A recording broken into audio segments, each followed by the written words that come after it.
आप जो है होम्योपैथी के प्रति आपका रुझान कैसे पैदा हुआ? ठीक है, पढ़ाई तो हर व्यक्ति करता है, एजुकेशन करता है, आपने भी डॉक्टर की डिग्री ली, लेकिन वास्तविक आपको लगा कि हाँ, आप होम्योपैथी को बढ़ाना चाहिए, ये ज्ञान कहाँ से प्राप्त हुआ, कैसे? मेरे घर में आयुर्वेद की फैक्ट्री भी है जिसमें दवाइयों का बनाने का जो संचालन है वो किया जाता है। अरे वाह, क्या बात। तो ये दो सिस्टम को मैंने थोड़ा अपने चाइल्डहुड में हमेशा अपने बचपन में अपनी प्रेरणा के रूप में देखा है। होम्योपैथी एक और ऐसा सिस्टम था जो हमारे घर में जरूरत भी थी और उसमें हो सकता है सौभाग्य से मेरा नंबर था। अच्छा, तो मुझे उसके लिए तैयार किया गया, घर की प्रेरणा थी, विजन था, तो मैं होम्योपैथी में पढ़ाई करने के लिए इंदौर आया। क्या वाकई आपने कैंसर के पेशेंट को जी ठीक किया? जी भैया, इसमें हम एक ही बात कहेंगे कि कैंसर के पेशेंट्स के लिए एक तरीके से दो कंसेप्ट होते हैं हमारे पास। कि सबसे पहले एक कंसेप्ट होता है कि क्योर करना और एक होता है ऑप्टिमम टू क्योर करना। अगर हम किसी भी दशा में होम्योपैथी को दे रहे हैं तो निश्चित रूप से हमारा विजन होता है विजन ऑफ क्योर, कि हम इसे पूरा ठीक करें, चाहे वो स्टेज कोई भी हो। अगर हम पूरा ठीक नहीं भी कर पाए तो उसे ऑप्टिमम टू क्योर की भाषा देते हैं, जिसमें हम उसके लिए जितना बेस्ट कर सकें वो हम उसे लौटा सकें या मेडिकल साइंस की उम्मीदों को पूरा कराने में होम्योपैथी की मदद दे सकें। आज से 250 साल पहले डॉक्टर हनमेन ने एक पैथी को जन्म दिया और उसे नाम दिया होम्योपैथी। होम्योपैथी देश और दुनिया में खूब फैली, लेकिन बीच के अंतराल में होम्योपैथी का उपयोग कम होने लगा। एलोपैथी ने उसे डोमिनेट किया और लोग एलोपैथी का उपयोग ज़्यादा करने लगे। इस बीच कई भ्रांतियाँ, कई भ्रम, कई सच, कई झूठ जो है होम्योपैथी को लेकर फैले, जो आज भी कमोबेश चल रहे हैं। लेकिन इसी दरमियान कुछ ऐसे लोगों ने भी पदार्पण किया होम्योपैथी में, जिन्होंने न सिर्फ एक डॉक्टर के रूप में काम किया, लेकिन होम्योपैथी को बढ़ाने के लिए भी एक बड़ा सहयोग दिया। आज सौभाग्य से हमारे साथ में एक ऐसे ही शख्स, ऐसे ही डॉक्टर मौजूद हैं, जिनका नाम है डॉक्टर अर्पित चोपड़ा जैन, जो MD होम्योपैथ हैं और US यूनिवर्सिटी ने उन्हें डॉक्टरेट की उपाधि दी है। ब्रिक्स जो कंपनी है, उन्होंने जो है डॉक्टर साहब को रिप्रेजेंटेटिव नियुक्त किया है होम्योपैथी का। डॉक्टर साहब, बहुत स्वागत करते हैं हम आपका। और जिस तरह से आप होम्योपैथी में डॉक्टर के बतौर तो आप काम कर ही रहे हैं, लेकिन जिस तरह से होम्योपैथी के लिए आप जुझारू होकर चाह रहे हैं कि दुनिया भर में वापस होम्योपैथी का उस ढंग से नाम हो, ये अपने आप में महत्वपूर्ण है।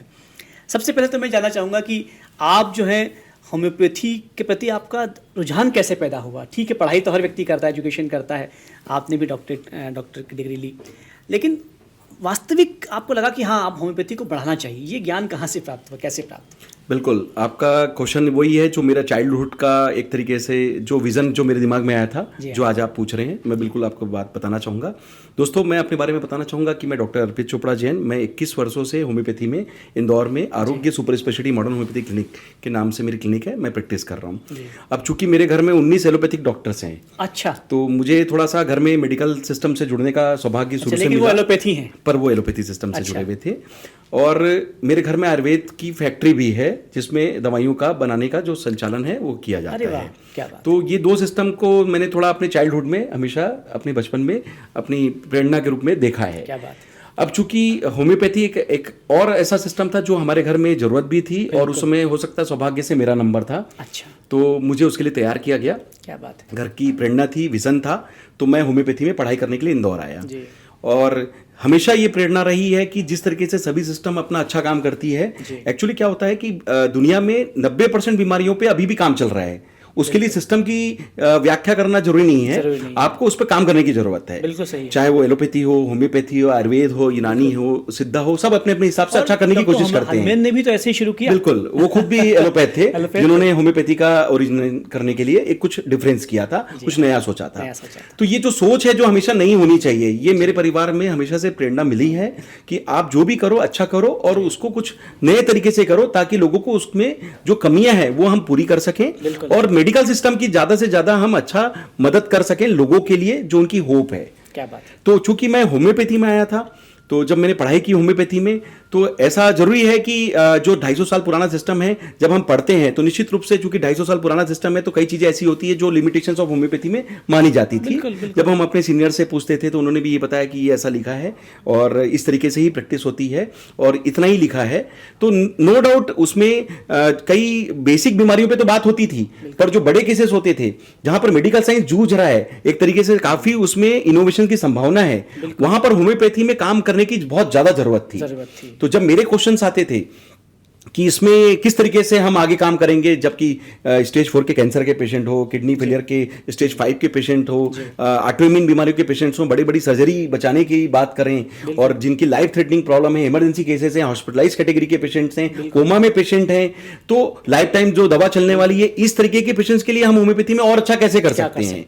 तब जो उनका विजन था कि इसमें अभी बहुत काम करने की जरूरत है, और जो काम करते हैं उसको उसका रिस्पांस मिलता भी है, और कहीं ना कहीं उन लोगों की, मेरे सीनियर्स की प्रेरणा भी थी, और मुझ में एक अपने आप में एक जुनून भी है कि मैं अगर इस धरती पे आया हूं, अगर मुझे मेडिकल प्रोफेशन ईश्वर की दया से अगर मिला है और इस हाथ में अगर शिफा है, तो मुझे वो प्रयास करना चाहिए कि मैं हार ना मानूं और उस दिशा में काम करूं कि अगर मेरा सिस्टम होम्योपैथी है तो उसे भी मैं कुछ अलग तरीके से बात करूं, कुछ अलग तरीके से काम करूं उस पर, और कुछ ऐसी उन्नत तकनीकों का उपयोग कर या मेरे अनुभव के आधार पर जो मैंने एक नया सिस्टम डेवलप करने का जो प्लान किया, जो होम्योपैथी को क्रिटिकल केसेस के लिए भी काम करने के लिए एक दिशा देता है, जिसमें हम बात कर सकते हैं सुपर स्पेशलिटी मॉडर्न होम्योपैथी के बारे में, जो मेरा कंसेप्ट है, वैज्ञानिक दृष्टिकोण के आधार पर कि एविडेंस बेस्ड सिस्टम बनाया कि साइंटिफिक, क्योंकि WHO की मान्यता के अनुसार या कोई भी मेडिकल बोर्ड के हिसाब से हमें हर चीज का डॉक्यूमेंटेशन करना पड़ता है। तो निश्चित रूप से पेशेंट के पहले की रिपोर्ट्स और उनके ठीक होने के बाद या रिस्पॉन्ड होने के बाद की reports,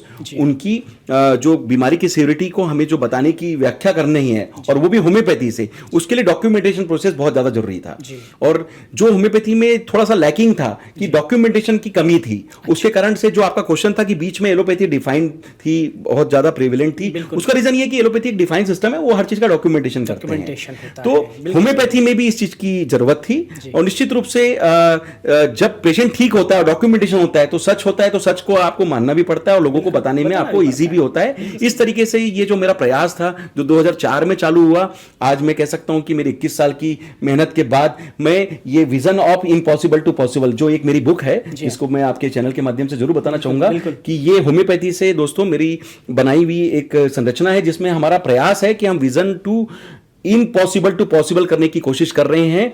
treatment for incurable diseases like cancer, kidney failures, coma, surgical category patients, autoimmune category patients, life style problem, life threatening diseases, जिनके लिए होम्योपैथी में बहुत ज्यादा पहले विकल्प नहीं थे। और निश्चित रूप से इस प्रकार से जो हमने काम किया है, करीब 3000 से जो आसपास के पेशेंट्स का डेटा और उनके फीडबैक हैं, वो हमने WHO, medical council of India, ICMR, और एक तरीके से जो CCRH है, NCH है, NIH है, या जो भी स्टेट काउंसिल के या होम्योपैथी के जो हमारे रेगुलेटरी अथॉरिटीज हैं, और जहां जहां वर्ल्ड वाइड जहां जहां मैं जा सकता हूं, बता सकता हूं, क्योंकि मैं ब्रिक्स में होम्योपैथी रिप्रेजेंटेटिव के रूप में अभी काम कर रहा हूं। तो मेरी प्रयास ये होती है कि जो हम सुपर स्पेशलिटी होम्योपैथी का नया कंसेप्ट डॉक्यूमेंटेशन कर रहे हैं, इसको हम यूनिसेफ, यूनाइटेड नेशंस और जहां जहां ग्लोबल यूनिवर्सिटी है, मैं पिछली बार ऑक्सफोर्ड यूनिवर्सिटी में लंदन में मेरा एक सेमिनार था जिसमें मैंने ये व्याख्यान दिया अपनी आरोग्य सुपर स्पेशलिटी होम्योपैथी के बारे में। इस तरीके से मुझे यूनाइटेड नेशंस में इनवाइट किया गया, जहां पर न्यूयॉर्क में जाकर हमने इस तरीके से जो इस सिस्टम के बारे में बताया।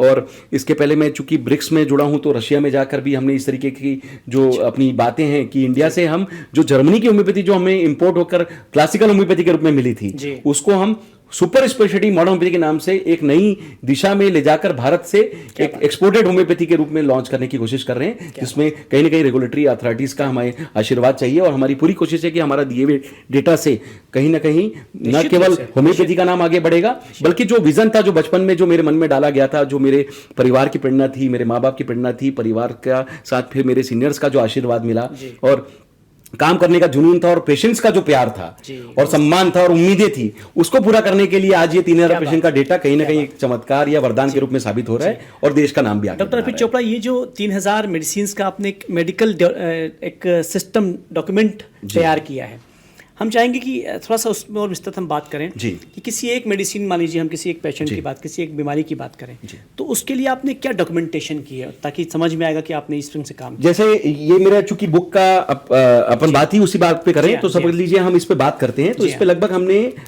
हर प्रकार के टॉपिक्स को कवर किया है। तो अगर हम टॉपिक्स के बारे में बात करें, तो समझ लीजिए ये हमने टेबल ऑफ कंटेंट्स पे हम जाते हैं, तो कैंसर के बारे में हम बात कर सकते हैं। तो स्टेज 4 के कैंसर के पेशेंट, जो ज्यादातर कई बार क्या होता है कि कीमो रेडिएशन, सर्जरी, इम्यूनोथेरेपी या टारगेट थेरेपी करने के बावजूद भी कई बार होपलेस स्थिति में आते हैं, या उस समय उनके पास मेडिकल साइंस में बहुत ज्यादा उम्मीदें नहीं होती। तो ऐसे ही अवस्था में भी चूंकि होम्योपैथी का जो तरीका हमारा है वो एग्रेसिव ट्रीटमेंट होता है, तो जिस बीमारी का जैसा स्वरूप होता है उस हिसाब से हमें डॉक्यूमेंटेशन जो हमने दिया है उसके हिसाब से हमें पहले उसका डोज तय करना पड़ता है। तो जो पैथोलॉजी रिपोर्ट हमें मिलती है, समझ लीजिए मुझे ओवरियन कैंसर की 9 सेंटीमीटर की गठान दिख रही है, या जीबीएम ब्रेन कैंसर की 5 सेंटीमीटर की गठान दिख रही है, तो अब मुझे पता है कि ये ऑलरेडी सभी कुछ कराने के बावजूद जब हमारे पास आए, क्योंकि कई बार ऐसा होता है कि पेशेंट हमारे पास अंतिम अवस्था में आता है जब उसके पास उम्मीद बहुत कम होती है और समय बहुत कम होता है, और कह सकते हैं वो होम्योपैथी में है, पर मेरा ये उद्देश्य होता है कि अगर वो हमारे पास आए तो हम अपना काम पूरा करें और ना केवल उसको मेंटेन करने की सोचे, मैं तो सोचूंगा कि उसको मैं पूरा ठीक ही करने की सोचूं। तो ये थोड़ा सा विजन होता है जो जुनून भी है और थोड़ा तरीका डेवलप करता है कि हम कुछ नया करें और कुछ अलग तरीके से करें। तो हम उस तरीके के पेशेंट्स के लिए उसकी बॉडी रिस्पॉन्स के आधार पर, सीविरिटी, जो बीमारी के आधार पर, पैथोलॉजी की रिपोर्ट के आधार पर हम डोज तय करते हैं। और जो होम्योपैथी में 5 बूंद, 10 बूंद, 20 बूंद वाला हो सकता है बेसिक ट्रीटमेंट था जो 250 साल पहले लिखा था, जिसको आज के परिवेश में लॉ ऑफ मिनिमम पे अगर हम बात करें, जो होम्योपैथी में कहा जाता है कि मिनिमम डोज से किया जाए, पर इस चैनल के माध्यम से मेरा एक मैसेज है कि ये हो सकता है कि हमें जब पैथोलॉजिकल केसेस जिसमें लिमिटेशंस ऑफ होम्योपैथी लिखी हुई है, जिसमें ये कहा गया कि इसमें होम्योपैथी काम नहीं कर सकती या एक तरीके से लिमिटेशन है, तो वहां पर हमें सोच बदलने की जरूरत है। और मेरे जो होम्योपैथ भाई जो मुझे सुन रहे हैं उनके लिए भी ये जरूरी है कि जैसा उस बीमारी का परिवेश है उस हिसाब से हमें डोजेस की कैलकुलेशन करना पड़ेगा, जो लॉ ऑफ पोस्टोलॉजी भी हमें सिखाता है, समय के हिसाब से, आज के हिसाब से, और उस परिस्थिति जो पेशेंट यूटिलाइजेशन हम कर रहे हैं उस पर्टिकुलर पेशेंट के हिसाब से। तो हो सकता है कि उस 9 सेंटीमीटर के गठान के लिए हम 5 बूंद, 10 बूंद की जगह 120 बूंद पर जाएं, 240 बूंद पर जाएं, या उससे और ऊपर के लेवल पे डोजेस पे हम जा सके, जो आपको डिसाइड करना है। और उस हिसाब से आप जब डोज बनाते हैं और उस बॉडी के रिस्पॉन्स को मेंटेन करते हुए आप बीमारी पर अटैकिंग थ्योरी पर, जब होम्योपैथी को सुपर स्पेशलिटी मॉडर्न होम्योपैथी जो हमारा कंसेप्ट है, जिसमें फास्ट ट्रीटमेंट है, परहेज नहीं है, गर्म दवाई नहीं है, साइड इफेक्ट नहीं है, और नेचुरल और एग्रेसिव ट्रीटमेंट है, तो इसका फायदा मिलता है पेशेंट्स को। और जो उम्मीदें वो हमसे करते हैं, जब हम उन्हें बताते हैं वापस फॉलो अप रिपोर्ट्स में कि पहले तो कह दिया गया था कि 1 या 2 महीने के बाद भी आपकी स्थिति कमजोर है, पर जब वो 2 महीना निकाल देता है और उसकी रिपोर्ट्स में जो अच्छा दिखने लग जाता है, फॉलो अप रिपोर्ट्स में एमआरआई, सीटी स्कैन में वो चीजें उससे लगती है कि ये तो बिना कीमो, बिना रेडिएशन, बिना सर्जरी, बिना इम्यूनोथेरेपी, बिना टारगेट थेरेपी, 5 काम हमने दवाइयों से घर रह के आराम से 5 काम घर पे रह के होम्योपैथी से करके रिपोर्ट्स में पुष्टि दी, तो उसका एक कॉन्फिडेंस गेन होता है और वो जैसे जैसे आगे बढ़ता है कहीं ना कहीं उसका रिस्पॉन्स और अच्छा होता जाता है। तो डॉक्टर साहब, क्या माफी चाह रहा हूँ, लेकिन क्या ये सवाल यहाँ पर उठता है, जो लोग देख रहे हैं इस वक्त वो भी जानना चाहेंगे कि क्या वाकई आपने कैंसर के पेशेंट को ठीक किया है? जी भैया, इसमें हम एक ही बात कहेंगे कि कैंसर के पेशेंट्स के लिए एक तरीके से 2 कंसेप्ट होते हैं हमारे पास, कि सबसे पहले एक कंसेप्ट होता है कि क्योर करना और एक होता है ऑप्टिमम टू क्योर करना। अगर हम किसी भी दशा में होम्योपैथी को दे रहे हैं तो निश्चित रूप से हमारा विजन होता है विजन ऑफ क्योर, कि हम इसे पूरा ठीक करें, चाहे वो स्टेज कोई भी हो। अगर हम पूरा ठीक नहीं भी कर पाए तो उसे ऑप्टिमम टू क्योर की भाषा देते हैं, जिसमें हम उसके लिए जितना बेस्ट कर सकें वो हम उसे लौटा सकें या मेडिकल साइंस की उम्मीदों को पूरा कराने में होम्योपैथी की मदद दे सकें। अगर मैं इस चैनल के माध्यम से अगर इन पेशेंट्स के बारे में बात करूं तो इसमें काफी सारे पेशेंट्स के बारे में आप देख सकते हैं, जो मेरे यहाँ डॉक्यूमेंटेशन है, जो 3000 पेशेंट्स में से कुछ बेसिक डेटा हमने यहाँ पर इस बुक में ब्रीफ के साथ हमने दिया है कि कुछ आपको ब्रीफ हम बता सकें। जैसे ये पेशेंट है ओवेरियन कैंसर का, जिसका 9 सेंटीमीटर का गठान होम्योपैथी के ट्रीटमेंट से हमने बिना कीमो, बिना सर्जरी, रेडिएशन के गलाया और नेचुरल तरीके से इसको मेंटेन किया। अच्छा, और ये पेशेंट तो पहले और भी मतलब ये पहले से होम्योपैथी करके आई, वो सब करके होपलेस स्थिति में थी और वो कीमो वगैरह बर्दाश्त नहीं कर पा रही थी। तो ऐसे माहौल में जब हमने 5 काम, कीमो, रेडिएशन, सर्जरी, इम्यूनोथेरेपी और टारगेट थेरेपी, होम्योपैथी का उपयोग करके जो दिया, आज भी 2016 का ये केस 2026 में भी आज भी मंदसौर में आप इस पेशेंट से मिल सकते हैं और कहीं ना कहीं होम्योपैथी का जो फायदा इन्हें मिला है इनके बारे में जान सकते हैं। यानी ये धारणा जो थी कि जो क्रिटिकल डिसीज हैं, लाइक कैंसर हुआ या कुछ और बड़ी बीमारियां हुई, ट्यूमर हुआ, उसमें होम्योपैथी काम नहीं करती है, क्योंकि जो डोजेस थे वो कम थे, इसलिए इमरजेंसी केसेस में होम्योपैथी का विकल्प कम माना जाता था। लेकिन आप जो बता रहे हैं उससे ये तय हो गया है कि अब ऐसा नहीं है, ऐसा नहीं है। और इस सिस्टम को बदलने के लिए थोड़ा हमें अपना मॉडिफिकेशन करने की भी जरूरत है, कुछ कंसेप्ट चेंज करने की जरूरत है। जैसे मैंने बताया कि जैसा जरूरत वैसा पावर। अगर 5 सेंटीमीटर का गठान का केस है, जीबीएम कैंसर, जो कि एक दुनिया का बहुत ही वर्स्ट ब्रेन कैंसर माना जाता है, जिसमें हम इस पेशेंट के बारे में बात करें कि ये पेशेंट 2 बार ऑपरेट कराने के बाद जब तीसरी बार उसको वापस 5.5 सेंटीमीटर और 2.5 सेंटीमीटर के 3 गठाने जब उसे वापस एमआरआई स्कैन में जब जब पता चलता है जी। तो 2 ऑपरेशन के बाद तीसरा ऑपरेशन का विकल्प बहुत कम होता है, क्योंकि ब्रेन खोलना हर बार आसान नहीं हर बार होता आसान नहीं और उनको लगभग मना कर दिया जाता है। राइट। ऐसी स्थिति में जब होपलेस या जीवन के आपके पास 1 या 2 महीने ही बचे हैं, ऐसी स्थिति में किसी ने बना के या बताया है और पेशेंट हमारे पास आता है, तो निश्चित रूप से वो हमें ईश्वर की श्रेणी में रखता है कि आप हमारे लिए कुछ ऐसा करो जो आपकी शिफा से हमारे लिए कुछ अच्छा हो सके। उनकी उम्मीदें बहुत होती है, चैलेंजेस भी हैं, पर कोशिश हमारी होती है। मेरा भी ये कहना है कि एक डॉक्टर के रूप में हमें अपना बेस्ट प्रयास देना है, बाकी करने वाला ईश्वर है। अपने प्रयासों में कमी नहीं होना चाहिए और जुनून और नीति और नियत दोनों क्लियर रखकर हम काम करते हैं और कोशिश भी यही रहती है जिससे लोगों को फायदा मिले। और ये ईश्वर की शिफा है कि ये पेशेंट जो 2019 में 3 ब्रेन ट्यूमर लेकर जो तीसरी बार ना इलाज या ना उम्मीदें के दौर में थी, होम्योपैथी की मदद से पूरे ट्यूमर्स उसने डिसॉल्व किए। जीबीएम कैंसर में अगर ये बहुत अच्छा केस है जो हम मेडिकली बताते हैं कि 6वें साल में भी आज ये पेशेंट खड़ी है। तो कहीं ना कहीं जो 2-3 साल की प्रोग्नोसिस मैक्सिमम मानी जाती है, ऑपरेशन कराओ ना कराओ, चले आप कुछ भी कराएं, आपके लिए मेडिकल साइंस जीबीएम कैंसर में बहुत होपलेस होता है क्योंकि बहुत तेजी से बढ़ने वाला गठान है। तो ऐसी गठानों को भी रोकना और डिसॉल्व करना एक तरीके से ऑपरेशन की इम्यूनिटी बढ़ाकर आप 6 साल के बाद भी अगर आप इसको मिल सकते हैं तो ये एक बड़ा अच्छा लगता है जब होम्योपैथी से हम किसी को जीवन देते हैं या एक तरीके से उसकी उम्मीदों को वापस पटरी पे लाते हैं। डॉक्टर चोपड़ा, जिस ऊर्जा के साथ में हम आपकी जो ऊर्जा महसूस कर रहे हैं और एक वर्ड आप एक शब्द उपयोग कर रहे हैं, शिफा, ये आपको लगता है कि जो शिफा है ये आपके अंदर, आपने कहा कि 18 शायद लोग जो हैं आपके घर में 19 डॉक्टर्स हैं और वो सारे एलोपैथी हैं और आप होम्योपैथी थे जी। उन सबकी भी इच्छा थी कि आप होम्योपैथी में जाएं।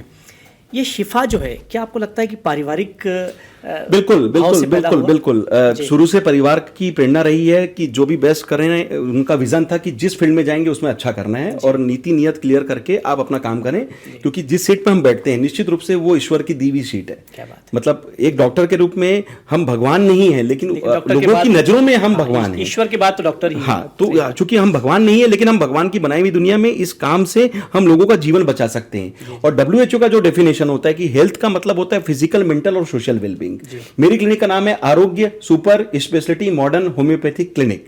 इसका मतलब आरोग्य का मतलब है हमें हेल्थ देना है, उसे स्वस्थ करना है, तो तीनों एंगल पे काम करना पड़ेगा। हम अगर कैंसर के पेशेंट हैं तो उन्हें फिजिकली उन्हें ठीक करने की कोशिश करें और जब ये ठीक होंगे तो इनका मेंटल कॉन्फिडेंस आएगा।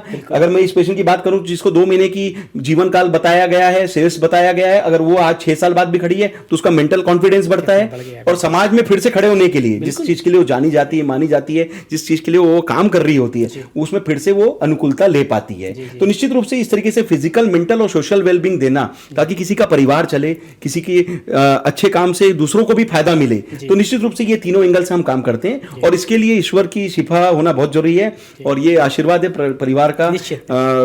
हो सकता है कि इस जन्म में जाने से पहले मैं पूरी कोशिश करूंगा कि अपने हाथ से जितने बेस्ट कर सकूं वो डॉक्यूमेंटेशन में देने की कोशिश करूंगा जिसका फायदा युगों युगों तक लोगों को मिलना चाहिए। यही डॉक्टर का मुझे लगता है एक भाव होता है, एक डॉक्टर का मतलब भी यही, क्योंकि जीवन एक ही है पर प्रयास मेरा हमेशा रहे, ऐसे ही मेरी पूरी कोशिश रहे। क्या बात है डॉक्टर साहब, आपको क्या लगता है जो आप कर रहे हैं लगातार पिछले 21 साल से आप काम कर रहे हैं डॉक्टर के रूप में, आपको लगता है कि आपने होम्योपैथी में कई पेशेंट को तो ठीक किया ही है लेकिन उन हजारों लाखों लोगों में भी होम्योपैथी के प्रति एक भाव पैदा किया है, ये महसूस कभी आपको हुआ है कि आप जो कर रहे हैं उससे ये एक और चीज़ है कि लोगों के अंदर जागरूकता पैदा हो रही है? बिल्कुल, जो मुझे भूमिका दी गई है वो मेरे मतलब मिट्टी से जिस जगह से मैं आया वहां से ही चूंकि मेरे मन में डाल दी गई थी।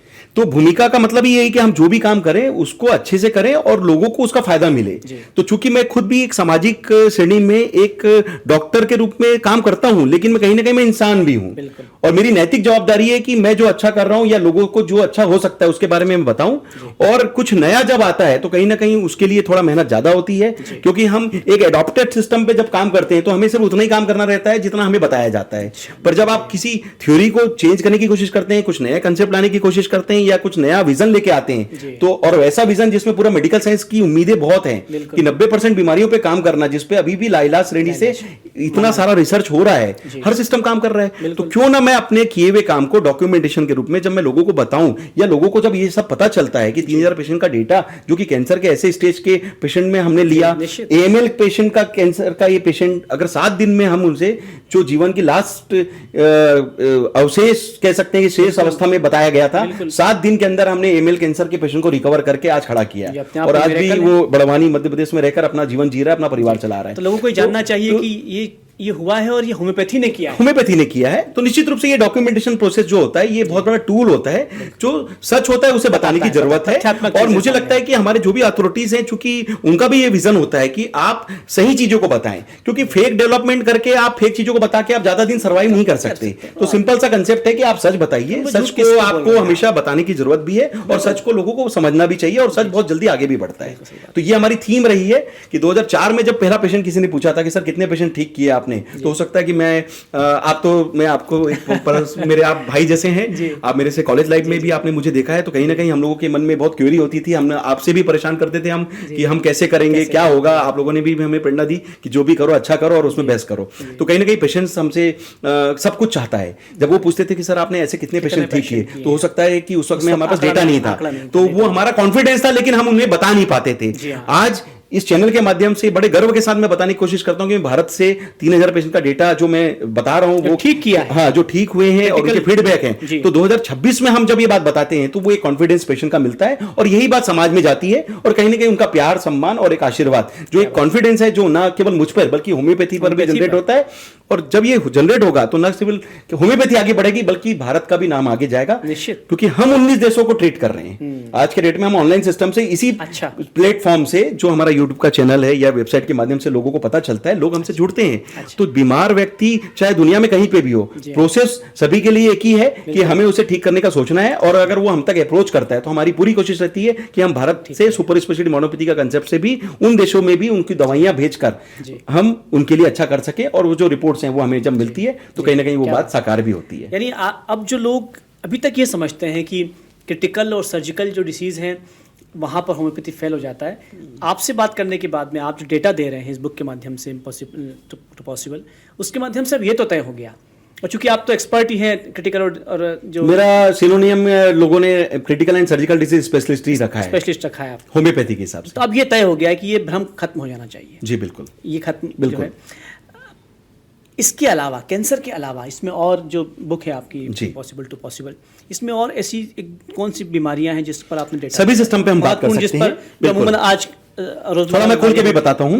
हम अगर कैंसर के बाद हम बात करते हैं तो हम नेक्स्ट टॉपिक पे करते हैं। ये मैं जो भी बात बताता हूं इसके दोस्तों, इसके बारे में आप मेरे चैनल पे जाकर या मेरे यूट्यूब के माध्यम से या फिर मेरे वेबसाइट के माध्यम से जानकारी ले सकते हैं, और निश्चित रूप से आपको प्रेरणा भी मिलेगी और लोगों को एक कॉन्फिडेंस भी आएगा कि होम्योपैथी से इस तरीके के केसेस में भी डीलिंग की जा सकती है। हम बात करेंगे किडनी फेलियर्स के बारे में। किडनी फेलियर एक ऐसी ज्वलंत मुद्दा जिसमें कह सकते हैं कि किडनी चूंकि शरीर का पूरा मेंटेनेंस करता है, और अगर किडनी खराब हो जाए तो पेशेंट डायलिसिस पे चले जाता है या एक तरीके से उसे रीनल ट्रांसप्लांट के लिए बताया जाता है। पर मेरा इस वीडियो के माध्यम से एक मैसेज भी है कि ईश्वर ने हमें स्वस्थ शरीर दिया है, तो स्वस्थ किडनी अगर दी थी तो हमारी पूरी कोशिश पहले ये होनी चाहिए कि इस किडनी को हम बचाएं। अपनी किडनी अपनी होती है, अगर वो बीमार भी है तो कोशिश करें उसको मेंटेन करें, जितना हो सके रीजनरेशन मेंटेन करें, उसका मेटाबॉलिज्म कवर करें और अपना रिस्पॉन्स बढ़ाएं। तो हमारी कोशिश होती है कि हम डायलिसिस या ट्रांसप्लांट बचाने की कोशिश करें, और अगर कभी डायलिसिस और ट्रांसप्लांट वाले पेशेंट हमारे पास आते भी हैं तो निश्चित रूप से हम होम्योपैथी से, जो सुपर स्पेशलिटी मोनोपैथी का जो नया कंसेप्ट है, एक तरीके से उसमें जैसा उसका बॉडी का रिस्पांस दिख रहा है और क्रिएटिनिन के लेवल मिलते हैं, तो हम बात करेंगे कई ऐसे पेशेंट्स के बारे में। जैसे मैं बात करूंगा कि पेशेंट जिनका 18 क्रिएटिनिन, ये पेशेंट जब मेरे पास आया था, ये सतना के पेशेंट हैं। अच्छा। और ये 18 क्रिएटिनिन लेकर जब मेरे पास आया, क्या होता है रेंज? 1.4। अच्छा। तो 18 क्रिएटिनिन में जब कोई पेशेंट आता है तो निश्चित रूप से उन्हें ये बोल दिया जाता है कि एक तरीके से डायलिसिस कराना है या ट्रांसप्लांट कराना है, क्योंकि सीकेडी स्टेज 5 के पेशेंट हैं। तो इसमें रिकवरी ऑलमोस्ट टू इम्पॉसिबल माना जाता है और नहीं माना जाता कि होगी।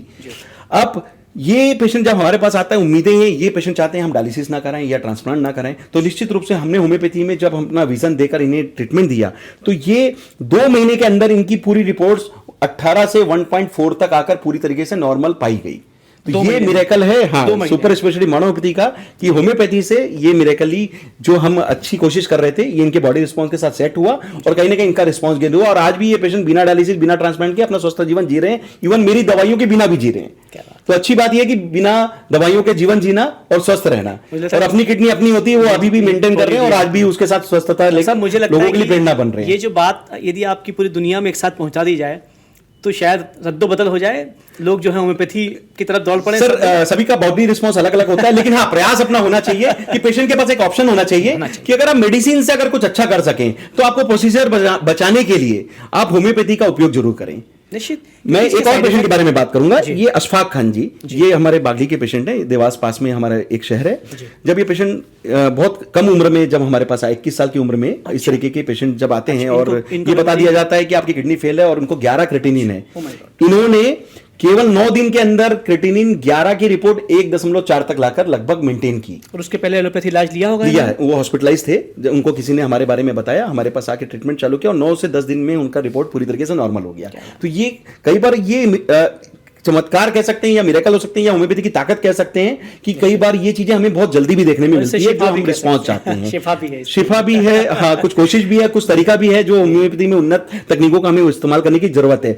इस तरीके से मेरे चैनल पे आप जाएंगे तो न केवल 18 बल्कि 21 क्रेटिनिन तक के भी पेशेंट 1 महीने में रिकवर होके खड़े हैं।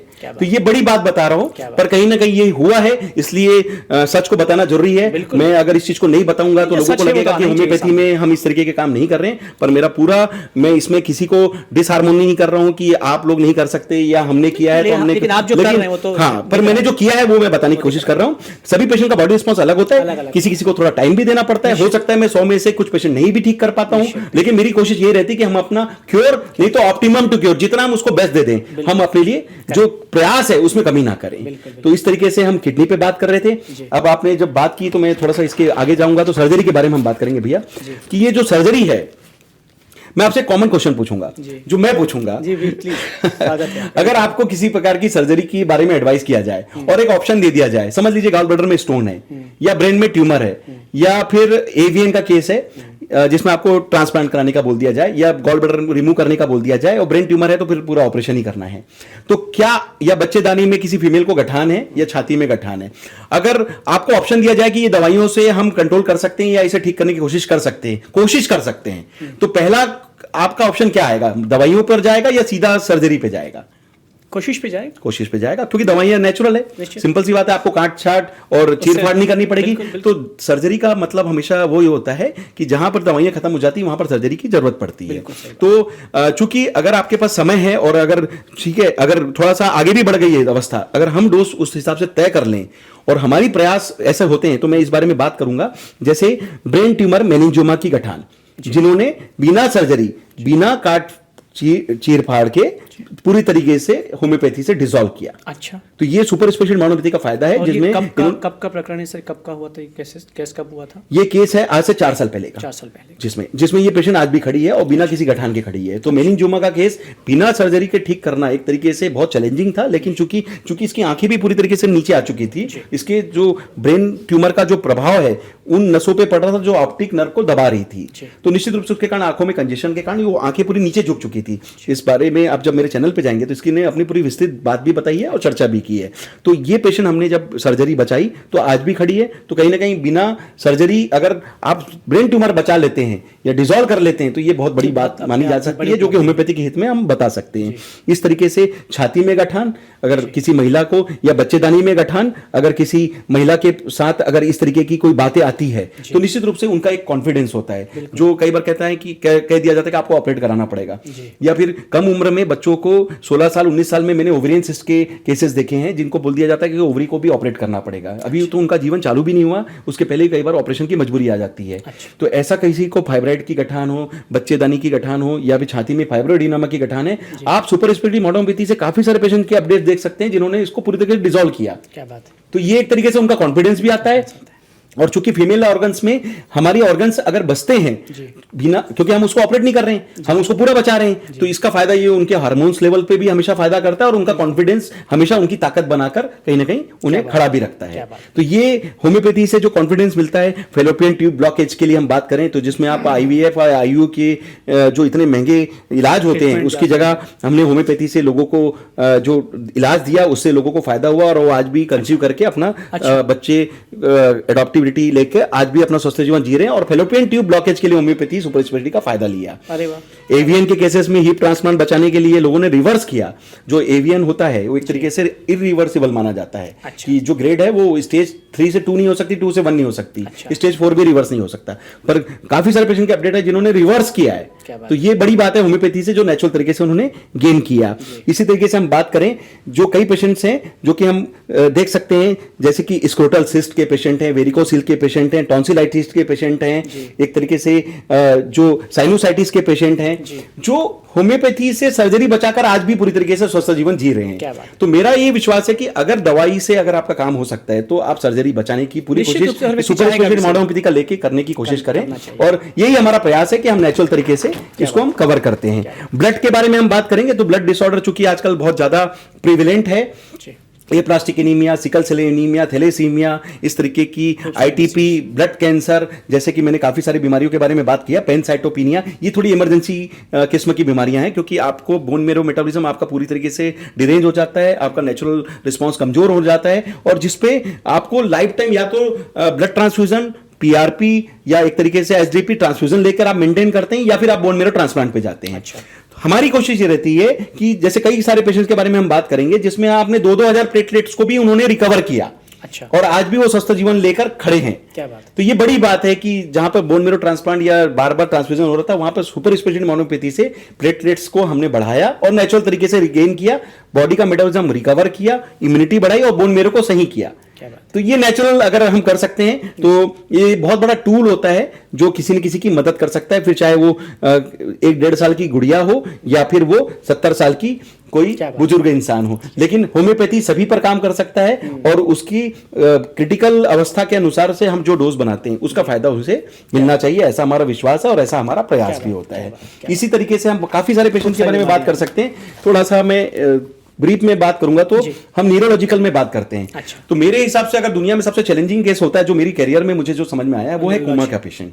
अच्छा। अगर पेशेंट वेंटिलेटर पे है, एक तरीके से बहुत कम चांसेस होते हैं, उनके पास चांस ये, जैसे हम इस पेशेंट के बारे में बात करें, ऐसे काफी सारे पेशेंट मेरे अपडेट चैनल पे भी हैं। जब हम वेंटिलेटर के पेशेंट के बारे में बात करते हैं तो जब पेशेंट वेंटिलेटर पे है तो पेशेंट तो खुद नहीं आ सकता, किसी रिलेटिव ने अगर हमसे कांटेक्ट किया और हमने फिर उनकी दवाइयों के लिए जो प्लान दिया, तो हमारा नियम होता है कि चूंकि आप हॉस्पिटल में जाकर दवाई दे रहे हैं तो पहले आप कंसेंट दीजिए, हॉस्पिटल को बताइए, आप कंसेंट दीजिए जो कि एक स्टैंडर्ड मेडिकल प्रोटोकॉल होता है, और बताकर आप नाक की नली जो आरटी फीडिंग बोलते हैं उस नली से, ये भी एक तरीका है हमारा दवाई देने का। अच्छा। कि जब दवा इस नली से हम खाना दे सकते हैं, फीडिंग दे सकते हैं, तो इससे हमारी दवा चले जाए, और किसी भी तरीके से वो पेशेंट जब वो दवा उस नली के माध्यम से अंदर ले पाता है और जो हमारे प्रिस्क्राइब फॉर्मुलेशन को हम जो देते हैं, निश्चित रूप से उससे नर्वस पैरासिम्पैथिक सिस्टम पर जो ताकत आती है जो अंदर से उसकी खुद की रिकवरी है। अच्छा। तो ऐसे काफी सारे पेशेंट के बारे में आप देख सकते हैं जिन्होंने वेंटिलेटर से बाहर आकर अपना दूसरा जीवन प्राप्त किया।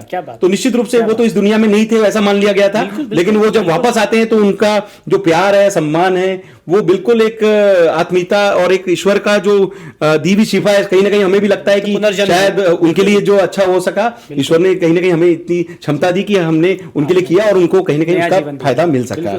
इसी तरीके से फार डिसीज एक ऐसा डिसीज जिसमें कह सकते हैं कि कैल्सिफिकेशन ब्रेन के कारण पेशेंट काफी हेल्पलेस स्थिति में रहते हैं, वेंटिलेटर वाली स्थिति आती है।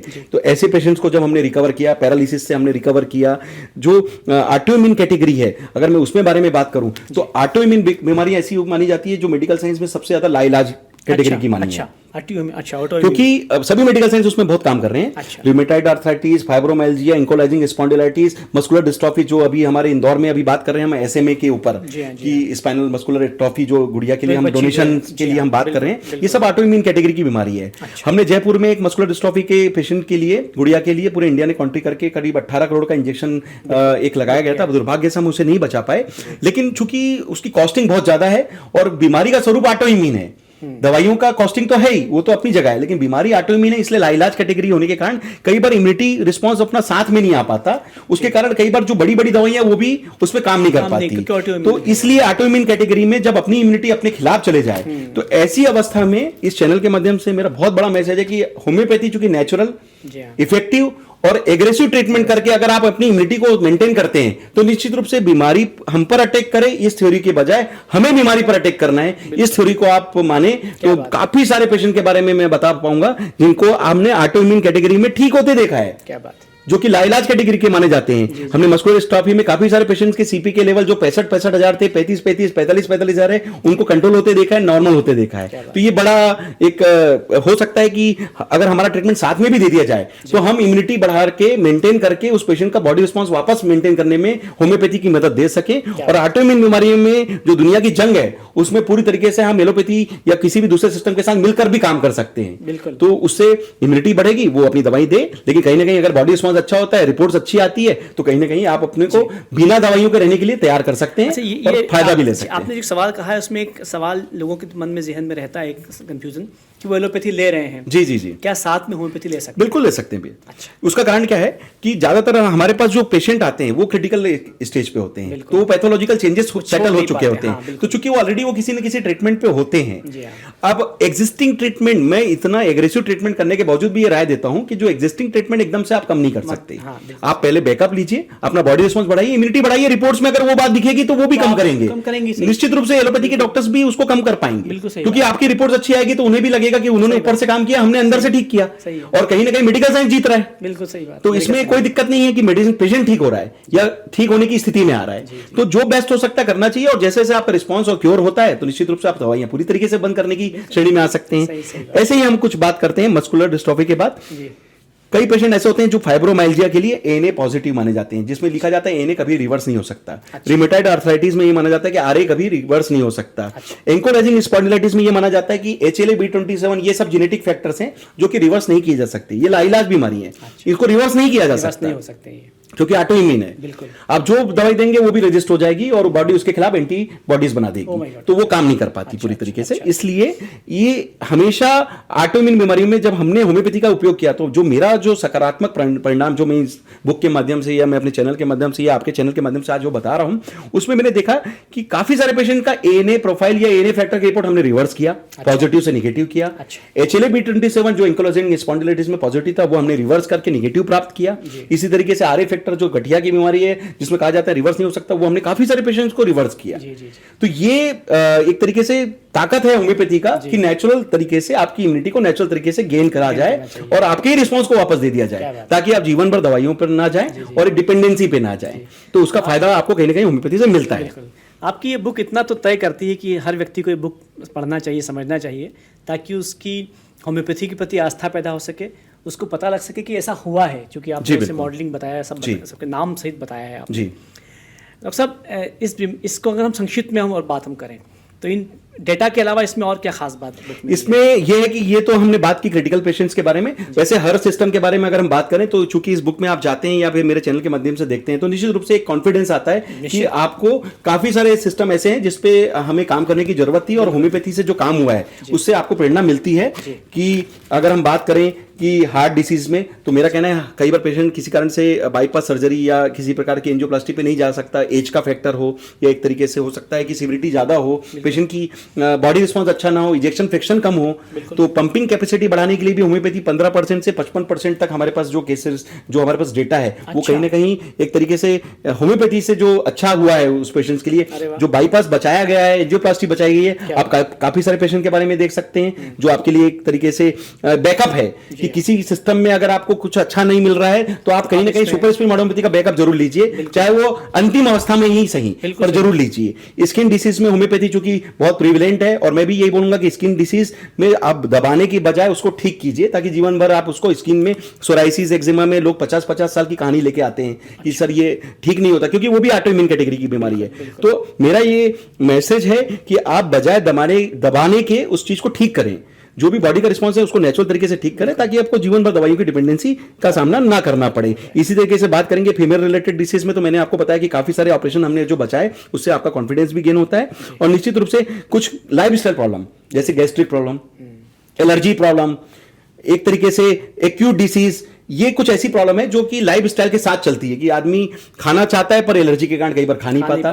बिल्कुल। आप खा रहे हैं तो आपके बाजू वाला सोच रहा है कि क्या खाऊं क्या नहीं खाऊं, क्योंकि आप भी कई चीजों को लिमिट्स करने लग जाते हैं। तो मेरा ऐसा सोचना है कि जीवन हमें जीना है, काटना नहीं है और आपको बचना नहीं है, ठीक होने का प्रयास करना है। बहुत अच्छी बात कह रहे हैं आप। बच के तो 50 साल भी निकाल सकते हैं। ये ट्रेंड बन गया है कि ये नहीं खाता हूं, क्योंकि एलर्जिक है। तो मैं कहता हूं कि जो बाजू वाला खा रहा है वो कैसे खा रहा है, क्योंकि उसका रिस्पॉन्स अच्छा है। तो आप बचने के लिए जो लाइफ टाइम जो दवाइयां खाते हैं या एक तरीके से मेंटेन करने के लिए आप बचाव कर रहे हैं, और फिर भी आप मैनेज कर रहे हैं, बस किसी तरीके से निकाल रहे हैं। तो मेरा थोड़ा सा सजेशन ऐसा है कि आप अपना रिस्पांस बढ़ाइए, आप अपनी एलर्जी पूरी तरीके से अंदर से ठीक कीजिए, जड़ से खत्म करिए, और निश्चित रूप से होम्योपैथी इसमें बहुत अच्छा काम करती है। इवन क्लासिकल होम्योपैथी भी बहुत अच्छा काम करती है। एलर्जी के लिए तो कहा गया है कि होम्योपैथी तो बहुत अच्छा काम करती है, क्लासिकल होम्योपैथी भी बहुत अच्छा काम करती है। बट ये चूंकि सुपर स्पेशलिस्ट मॉडर्न होम्योपैथी मेरा एक एग्रेसिव ट्रीटमेंट है, हम कोशिश करते हैं कि किसी के साल बचाएं, जो आपका समय है या उम्मीदें हैं वो हम जल्दी पूरा करने की कोशिश करते हैं, इसलिए हम डोज थोड़ा एग्रेसिव करके जल्दी रिकवरी करने की कोशिश करते हैं। इसी तरीके से इनफर्टिलिटी केसेस में होम्योपैथी बहुत अच्छा काम कर रही है, जो आपका ओलिगोस्पर्मिया या एक तरीके से इंपोटेंसी के जो पेशेंट्स होते हैं जिनमें होम्योपैथी बहुत अच्छा रिकवरी देती है। आपको फैलोपियन ट्यूब ब्लॉकेज, पीसीओडी या इस तरीके की बीमारियों के लिए, हार्मोनल चेंजेस के लिए होम्योपैथी बहुत अच्छा काम कर रही है। वेस्कुलर डिसीज में आप सर्जरी बचाने के लिए होम्योपैथी का उपयोग कर सकते हैं। वेरिकोस वेन, वेरिकोस अल्सर में काफी सारे पेशेंट हैं जिन्होंने होम्योपैथी से नेचुरल तरीके से मेंटेनेंस लिया। एक्यूट डिसीज जो सर्दी, खांसी, बुखार, एलर्जी, जो एक तरीके से टाइफाइड, मलेरिया, डेंगू, ये जो एक्यूट डिसीज होती हैं, टॉन्सिलाइटिस, इसमें भी आप होम्योपैथी को क्विक तरीके से यूज करके आप डोज बढ़ाकर एग्रेसिव ट्रीटमेंट लेकर जल्दी रिकवरी कर सकते हैं। स्पाइन के केसेस में जिसमें आपको कमर के रिलेटेड प्रॉब्लम होती है, जिसमें एक तरीके से कह सकते हो कि आपको कई बार सर्जरी भी बता दी जाती है, या हमारा मेरुदंड जो होता है, रीढ़ की हड्डी जो कहते हैं पूरा शरीर का बैकअप है, अगर वो कमजोर हो जाता है तो हमारी कई बार कार्य प्रणाली भी डिस्टर्ब होती है।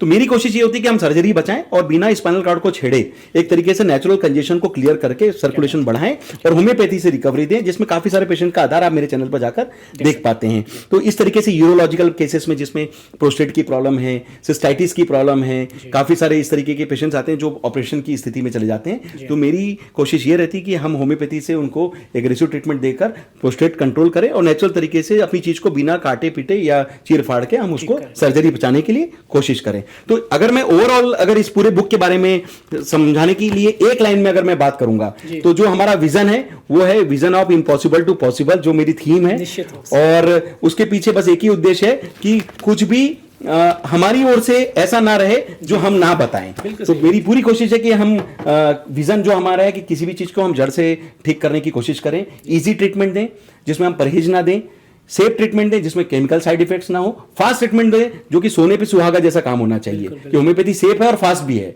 जो पहले स्लो जो तमगा हमारे पर जो लगाया जाता था, या अभी हो सकता है आपका नेक्स्ट क्वेश्चन फिर से आ जाए कि तो मैं उसके बारे में बात करूंगा कि होम्योपैथी में जैसा जरूरत वैसा पावर करके आप फास्ट करने के लिए सोच सकते हैं। और कॉस्ट इफेक्टिव ट्रीटमेंट, उसका रीजन ये कि अगर किसी पेशेंट को 3 या 4 प्रकार की बीमारी है, तो ये 4-5 प्रकार की बीमारियों को अगर आप 5 डॉक्टर्स को ट्रीट करवाते हैं तो निश्चित रूप से 5 की दवाई खानी है, आपका कॉस्ट भी जाता है और निश्चित रूप से केमिकल साइड इफेक्ट भी होने के चांसेस होते हैं। और अगर हम कोशिश करते हैं पेशेंट को एज ए होल अगर ट्रीट करें, तो हो सकता है कि हम 4-5 को मिलाकर आपके लिए कॉमन किट बनाएं और उसके हिसाब से homeopathy super speciality modern concept से आपको, हाँ, इसमें एक विजन ये भी है कि आपकी कॉस्ट बचाएं और इन सबका ट्रीटमेंट एक साथ इसी सिस्टम से करें। हो सकता है कि अगर एग्जिस्टिंग ट्रीटमेंट है तो हम आपको पहले बैकअप देंगे, स्टेप बाय स्टेप जैसे जैसे आपकी रिकवरी जिस सिस्टम पे दिखेगी आप उसकी स्टेप बाय स्टेप दवाइयों को, डोजेस को आप मॉडिफाई करवा पाएंगे। तो एक पेशेंट को एक पूरा कंप्लीट ट्रीटमेंट मिलना चाहिए जिसमें उसके पास इजी परमानेंट होने का एक ऑप्शन हो बीमारियों के हिसाब से, इजी, सेफ और फास्ट और कॉस्ट इफेक्टिव अप्रोच जो से होम्योपैथी से मिल सके। एक बहुत सामान्य सवाल जो है जहन में आया है कि हालांकि सवाल पहले होना चाहिए था कि एलोपैथी में जब आप जाते हैं तो वो आपकी रिपोर्ट्स करवाते हैं, जांचें करवाते हैं। होम्योपैथी कैसे काम करता है? मान लीजिए एक पेशेंट आपके पास में आया है, तो आप उसके स्टडी को कैसे करते हैं कि बीमारी कैसे कब से है, क्या है? जो क्लासिकल होम्योपैथी है उसमें हम जो मेंटल अप्रोच ज्यादा लेते हैं। अच्छा। और होम्योपैथी के बारे में यह है कि ये बहुत बड़ा सागर है जी, मतलब इसमें आप जितना ज्यादा अंदर जाएंगे आपको नए नए हीरे और मिलेंगे। अच्छा। मतलब ये इतना ज्यादा वास्ट है कि आज तक पूरी तरीके से कोई भी डिफाइन नहीं कर सकता कि होम्योपैथी कितना विस्तृत है, क्योंकि इसमें जिस एंगल से आप ट्रीट करेंगे आपको कहीं ना कहीं फायदा दिखेगा। अच्छा। क्योंकि मेरा एंगल पैथोलॉजी, पैथोजेनेसिस क्राइटेरिया के आधार पर तय होता है। अच्छा। तो मैं जिस पेशेंट्स की बात करता हूं मैं एकदम साइंटिफिक एविडेंस बेस्ड सिस्टम को लॉन्च करने की कोशिश करता हूं। अच्छा। कि आपकी बीमारी क्या है, आपकी इसके बारे में कितने सालों से सिविरिटी है, आपने क्या रिपोर्ट्स कराई है, किस रिपोर्ट के आधार पर आपका क्या डायग्नोसिस हुआ है, जैसा कि जस्ट लाइक एलोपैथिक सिस्टम जो उसको डिफाइन करवाते हैं। जी बिल्कुल। और ये 3000 पेशेंट का जो डेटा है उसका सबसे बड़ा टूल ही यही है कि सभी पेशेंट का प्री और पोस्ट ट्रीटमेंट हमारे जो दिया हुआ है। तो कहीं ना कहीं ये हमें भी बताने की जरूरत है कि जब हमने ठीक किया तो उसका डेटा चेंज हुआ, और निश्चित रूप से ये जब MRI, CT और ब्लड रिपोर्ट्स और जो स्कैन होते हैं उसमें पुष्टि होती है। तो ये जो डेटा है फिर वो सिर्फ मैं नहीं बोल रहा होता हूँ, एक तरीके से वो होम्योपैथी की पूरी ताकत बोलती है। तो कहीं ना कहीं WHO और ये जो मेडिकल प्लेटफॉर्म है उसमें हमारी कोशिश यही है कि इस डेटा को जो दे रहे हैं, जो हमने पिछले 6 महीने में मुहिम चलाई कि सभी जगह सबमिशन दिया है, और कोशिश है। ये सवाल मैं जरूर पूछना चाहूँगा आपसे कि चूंकि आप देश भर में शायद पहले ही डॉक्टर जी। हैं जिन्होंने ये प्रयास किया है कि WHO और बाकी जो संस्थान हैं वहाँ पर आपने डेटा भेजा है और कहा है कि होम्योपैथी पर विचार किया जाए, इसे भी शामिल किया जाए। कहाँ कहाँ डेटा भेजा है उसके पीछे? अभी जो स्टैंडर्ड ट्रीटमेंट है उसमें होम्योपैथी का अलाइड सिस्टम, अल्टरनेटिव सिस्टम के नाम से जाना जाता है। जी। तो मेरा ये कोशिश है कि होम्योपैथी को हम सुपर स्पेशलिटी कंसेप्ट में अगर यूज करें तो निश्चित रूप से ये पूरा ग्लोबली एक पूरी दुनिया के लिए बहुत बड़ा विकल्प है। क्योंकि अगर मैं बात करूं WHO के हिसाब से या दुनिया के हिसाब से तो होम्योपैथी अभी सेकंड लार्जेस्ट सिस्टम है जो कि दुनिया में सबसे ज्यादा प्रचलित है।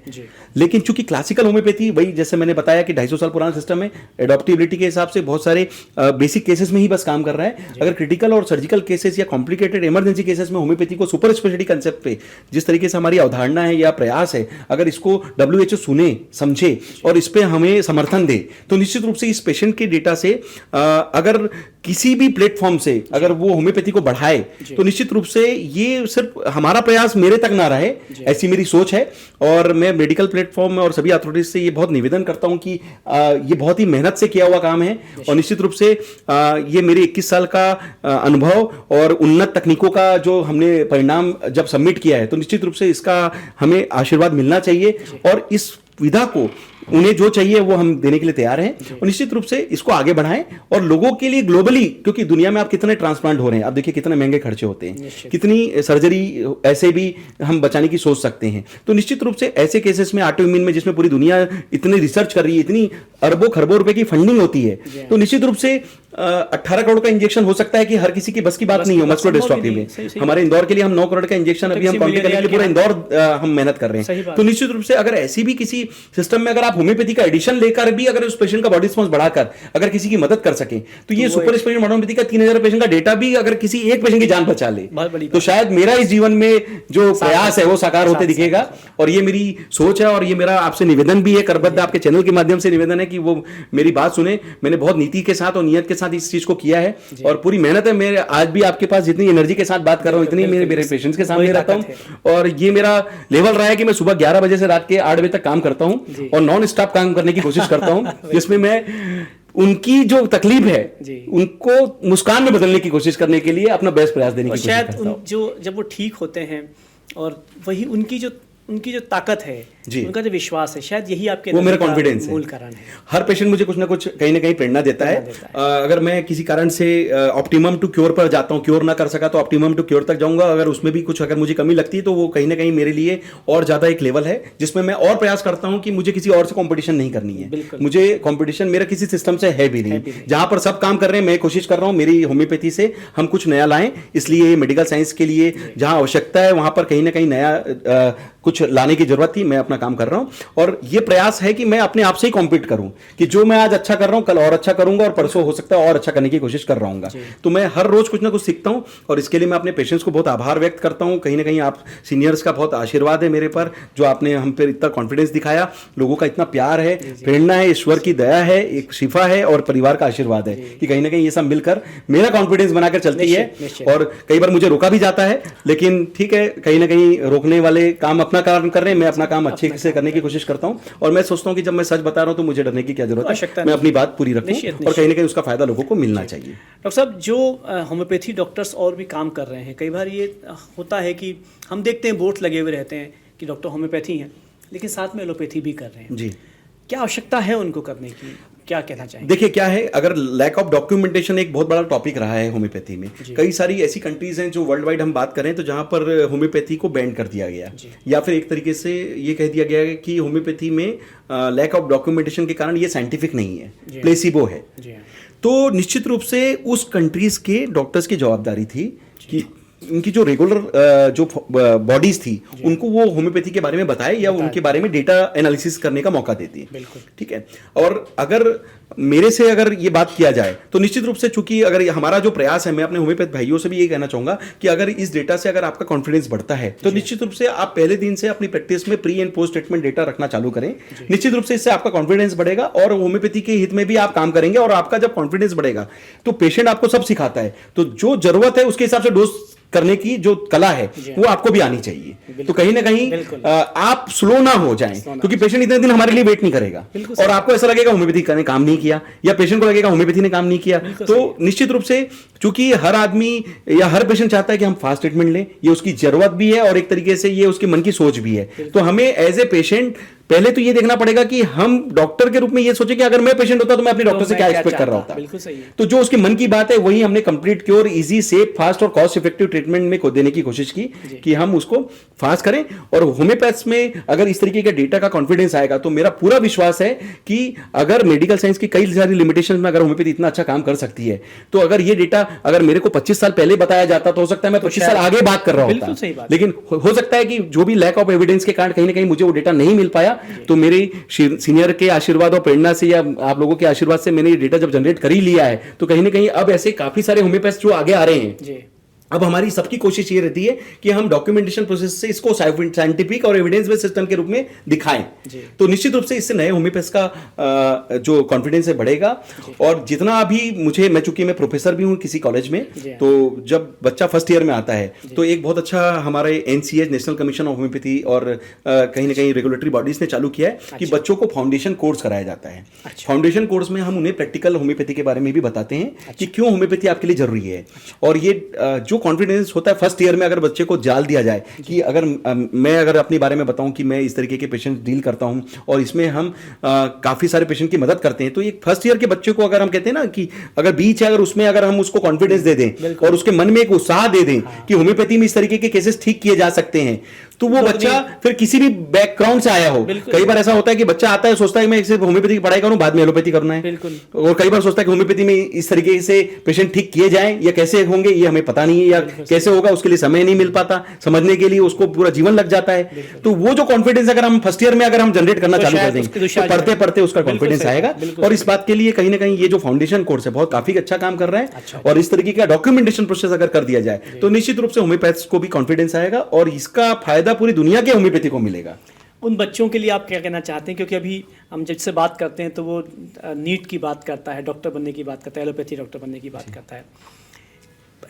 नए जो बच्चे हैं वो होम्योपैथी में क्यों आए, उनके लिए आप क्या कहना चाहेंगे? मेरा ये कहना है कि सबसे पहले आप ये सोचिए कि मुझे डॉक्टर बनना है और अच्छा डॉक्टर बनना है। सिस्टम कोई भी हो, एलोपैथी भी अच्छा सिस्टम है, होम्योपैथी अच्छा सिस्टम है, यूनानी, आयुर्वेद, सिद्धा या हमारे देश में जितने प्रचलित सिस्टम है जो मान्यता प्राप्त हैं, निश्चित रूप से काफी सारे डॉक्टर्स में काफी मेहनत करते हैं और सब सिस्टम में अपना एक यूनिक कंसेप्ट है और आइडेंटिटी है जिसको वो फॉलो करते हैं। तो डॉक्टर कोई भी हो, सबसे पहले आप इंसान हैं, आपको डॉक्टर के रूप में एक अच्छा इंसान बनना है और जिस सिस्टम में आप काम कर रहे हो उसके लिए अच्छा कोशिश करना है। लेकिन एक बहुत अलग तरह का सवाल ये है कि अगर आपको डॉक्टर बनना है तो किसी बड़े कॉलेज में या बड़ा डोनेशन दे के बनना, डॉक्टर बनना आसान नहीं रह गया। आप मीडियम क्लास व्यक्ति के हैं तो बस के बाद की बात। फिर ये सवाल भी आम आदमी कहता पाया जाता है कि आप जितना पैसा लगाता है फिर डॉक्टर आता है कि जैसे ही वो आ रहा है फिर वो पैसा कमाएगा भी सही, फिर उसमें जो डॉक्टर वाली शिफा वाली बात है, ये डॉक्टर की जो भावना है वो पीछे रह जाती है। तो ऐसे में क्या लगता है कि होम्योपैथी जो है वो कहीं, चूँकि वो कम पैसा भी उसमें कम लगता है और इलाज भी कम का होता है, तो आपको लगता है कि होम्योपैथी एक सब्स्टिट्यूट अच्छा हो सकता है? बहुत अच्छा हो सकता है। जिन लोगों के बारे में आप बात कर रहे हैं कि डीट में अगर वो क्वालिफाई नहीं कर पाते हैं तो निश्चित रूप से कई लोग होम्योपैथी में आते हैं। पर होम्योपैथी भी एक अल्टरनेटिव सिस्टम जो बताया जा रहा है, अगर आप उसको सुपर स्पेशलिटी कंसेप्ट से अगर आप समझें तो ये एक बहुत ही यूनिक और नेचुरल सिस्टम है जो कि अगर फास्ट करने के साथ, जैसे मैंने बताया सोने पे सुहागा, जो स्लो को अगर आप फास्ट कर दें तो सेफ सिस्टम तो आपके पास ऑलरेडी गॉड गिफ्टेड है, तो उसका फायदा आपको मिलेगा। और निश्चित रूप से ये जो डेटा है, ये कॉन्फिडेंस है कि पैसा लगाने के बाद अगर आपको पैसा कमाना है तो आप अपनी शिफा से भी कमा सकते हैं। आप एक पेशेंट ठीक करेंगे वो 10 पेशेंट को वैसे भी देगा। तो कहीं ना कहीं मुझे नहीं लगता कि होम्योपैथी में किसी को ब्रेड एंड बटर की तकलीफ आएगी अगर वो कॉन्फिडेंटली होम्योपैथी भी कर रहा है। तो मेरा तो इस वीडियो के माध्यम से क्लियर मैसेज है कि आप होम्योपैथी कीजिए, क्योंकि ज्यादातर ये देखा जाए कि होम्योपैथी का अनुपात कम है तो कम है, तो आपके पास कंपटीशन भी कम है। बिल्कुल सही बात। होम्योपैथी में आपको काम करने के लिए आपके पास माहौल भी, आपके पास चूंकि 100 डॉक्टर अगर एलोपैथी के बन रहे हैं और अगर हम बात करें कि 5 डॉक्टर होम्योपैथी के हैं और 25 डॉक्टर आयुर्वेद के हैं, तो आपके पास 5 डॉक्टर्स को पूरा स्कोप है कि होम्योपैथी को अच्छे से अपने शहर में बताएं और उसका फायदा लें। मैं अपने काफी सारे सीनियर्स को जानता हूं जिन्होंने अपने शहर में होम्योपैथी से काफी बड़े बड़े मुकाम हासिल किए हैं। तो निश्चित रूप से वो एक शहर है और मेरा भी प्रयास अपने शहर में साथ कहीं ना कहीं, अब चूंकि क्लिनिक का जो हमारा लेवल है, चूंकि हम लोकल नहीं हम ग्लोबल बात करते हैं, तो 19 देशों को हमने एक तरीके से ऑनलाइन कंसल्टेशन से माध्यम से जोड़ रखा है। तो ये अप्रोच होना चाहिए कि आपके लिए असंभव कुछ भी नहीं है। आप कहते हैं ना, जब मैं अकेला चला था तो मैं अकेला था, लेकिन जब मैं आगे बढ़ता गया तो लोग जुड़ते गए और कहीं ना कहीं वो रास्ता बहुत आसान होता गया। और आज मेरे साथ पूरा 3000 पेशेंट का आशीर्वाद, बैकअप और उनका परिवार का एक प्रेरणा भी है। तो ये मेरे बच्चों के लिए बहुत इंपॉर्टेंट है कि होम्योपैथी में कॉन्फिडेंस लाइए चाहिए, आपको बहुत अच्छा विकल्प करियर के पॉइंट ऑफ व्यू से ये देता है। डॉक्टर अर्पित चोपड़ा, अभी तक हमने जितनी बात की वो सब डिसीज़ पर बात की कि जब आदमी बीमार हो जाए जी। तो वो क्या करे, उससे कैंसर हो जाए तो क्या करे, वो किडनी खराब हो जाए तो क्या करे। लेकिन एक डॉक्टर से व्यक्ति ये एक्सपेक्ट करता है कि वो ये बताए कि बीमारियां ना हो, इसके लिए क्या गोल्डन टिप्स आप देना चाहेंगे कि व्यक्ति स्वस्थ रहे बिना किसी बीमारी के? उसको हम कह सकते हैं कि सीधी सीधी बात है कि आप अपना natural diet style, life style और आपका जो रूटीन है बहुत अच्छा रखें। देखिए, ईश्वर ने हमें स्वस्थ शरीर दिया है, स्वस्थ शरीर दिया है, हमें इसे स्वस्थ रखने का पूरा प्रयास करना है। अब ये दो लोगों की जवाबदारी होती है, एक डॉक्टर की जो वो अच्छा कर सकता है, दूसरा पेशेंट की वो अच्छा होना चाहता है। तो ये दोनों अगर मिलके अगर अच्छा प्रयास कर रहे हैं तो मेरे को लगता है कि इस तरीके के डेटा जो आए हैं निश्चित रूप से ये दोनों का प्रयास था, न केवल मेरा बल्कि मेरे पेशेंट का कॉन्फिडेंस भी था। तो पहले तो अगर आप बीमार हो जाए तो आपको तो ट्रीटमेंट लेना ही है, पर चूंकि आपका क्वेश्चन है कि बीमार ना हो और कैसे बीमार ना रहते, बीमार नहीं होना है तो स्वस्थ रहने के लिए क्या करना है, तो निश्चित रूप से आपको सबसे पहले अपना लाइफस्टाइल बहुत अच्छा रखना चाहिए। संतुलित खान पान और नियम से आपकी दिनचर्या होनी चाहिए जिसमें आपको एक्सरसाइज करने का मौका मिले। एक तरीके से आप अपना रूटीन मेंटेन करें। स्ट्रेस मैनेजमेंट आप बहुत करें, क्योंकि आज के डेट में बहुत सारी बीमारियों में एक बहुत कॉमन बात जो आती है वो आती है स्ट्रेस। क्योंकि आप एंजाइटी स्ट्रेस को ऐसा मान सकते हैं कि पूरी ये 300 बीमारियों की जड़ है जी। अगर कुछ नहीं हो तो आखिरी में स्ट्रेस से भी बहुत बड़ी बड़ी बीमारियां होती देखी गई, क्योंकि साइकोसोमेटिक फैक्टर आपकी पूरी बॉडी को तकलीफ देता है। तो निश्चित रूप से स्ट्रेस मैनेजमेंट कैसे करना है वो आपको पता होना चाहिए।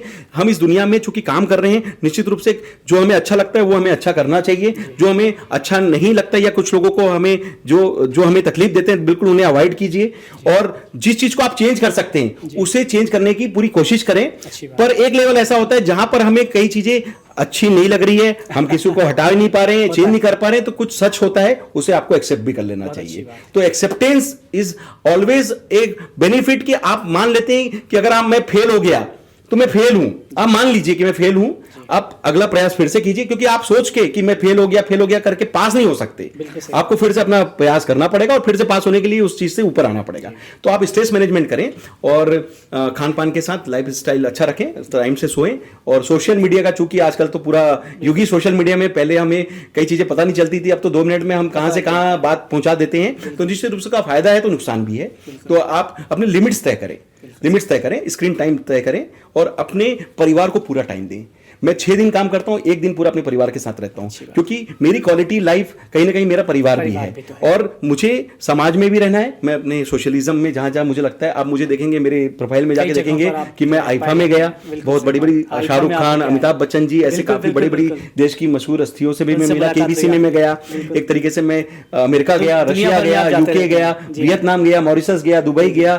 तो ऐसे काफी सारी कंट्रीज में जाने के बाद मैं अपनी फैमिली को भी उसमें इन्वॉल्व करता हूँ कि मैं अपना काम भी करूं और क्वालिटी टाइम अपनी फैमिली को भी दूं। तो कहीं ना कहीं ये मेरा विजन है कि जीवन जीना है, काटना नहीं है। और यही मेरे पेशेंट्स के लिए भी रहता है कि हम जो भी करें उनके लिए अच्छा सोचें और उन्हें भी जीवन जीना है, काटना नहीं है। अच्छी बात है सर।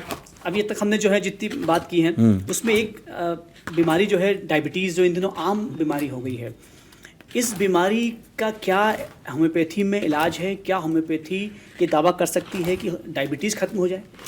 दावा तो नहीं कहना चाहिए, लेकिन प्रयास होना चाहिए, प्रयास में कमी नहीं होना चाहिए, ऐसा मैं जरूर कहूंगा। और अगर मैं अपने अनुभव से बात करूं तो डायबिटीज, चूंकि आपने बात की लाइफ डिपेंडेंट जो ड्रग के ऊपर बात करने वाली बातों में एक बीमारी है डायबिटीज, कोलेस्ट्रॉल, मिर्गी, माइग्रेन, थायराइड और एपिलेप्सी, इस तरीके की जो बीमारियां जो कहते हैं कि जीवन भर आपको दवाइयों पे डिपेंडेंसी लेनी पड़ती है। आप मेरे चैनल पे जाएंगे या इस बुक के माध्यम से हम बात करेंगे life long drug dependent diseases के बारे में। इसमें हमने डायबिटीज के बारे में कवरेज दिया है, उसमें कई पेशेंट्स के बारे में आप जाके जो व्याख्या देखते हैं तो निश्चित रूप से ऐसे काफी सारे पेशेंट हैं जिन्होंने डायबिटीज के लिए होम्योपैथी का फायदा लेकर, अब अगर टाइप 2 डायबिटीज है जिसमें अगर इंसुलिन बन तो रहा है पर थोड़ा बन रहा है, कम बन रहा है पर बन रहा है, तो उसमें हमारी कोशिश रहती है कि पेशेंट अगर हमारे पास जल्दी आ जाता है तो हम उसके डिस्टर्ब मेटाबॉलिज्म को रिकवर करें और उसकी बीटा आइसोलेट सेल्स की एक्टिविटी को हम वापस मेंटेन करें या फिर बढ़ाएं। तो निश्चित रूप से उसका अगर नेचुरल मेटाबॉलिज्म काम करता है, पेनक्रेटिक मेटाबॉलिज्म रिस्टोर होता है, तो वो बात उसकी पुष्टि उसकी रिपोर्ट्स में भी होती है और उसके रिस्पॉन्स में भी होती है।